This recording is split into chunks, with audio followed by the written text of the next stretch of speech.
Rina may panibagong ang pinapakita kay Jomar. Magandang araw mga kalingap, isa na namang video ang ating pag-uusapan ngayon. Bago po yan mga kalingap, huwag niyo pong kalimutang mag-like and subscribe sa aking YouTube channel Kalingap Community. At sa mag-amang Kalingap Rab at Kalingap Val Santos Matubang.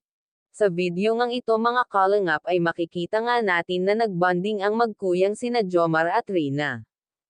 Habang sila ay nagkukwentuhan ay tinuruan nga ni Jomar si Rina ng finger heart. Sa una pa nga ay nalilito nga itong si Rina habang gumagaya siya kay Jomar. Hanggang sa ilang subok nga ay nagawa nga ito ni Rina at sinabihan pa nga siya ni Jomar na ilapit mo sa camera. Grabe nga ang dedication ni Jomar pagdating sa pag-aalaga niya kay Rina.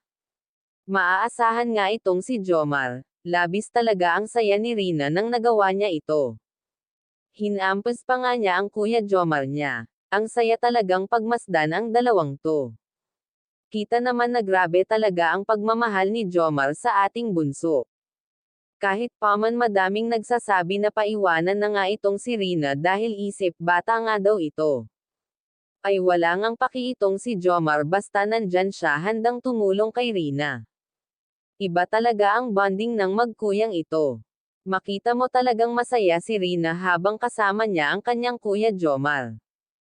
At sa mga nagsasabi ng masakit kay Rina, sana po itigil nyo na pong manglait ng tao kasi hindi naman kagustuhan ni Rina na maging ganun siya. Dapat mahalin natin si Rina at sana ay gumaling na siya.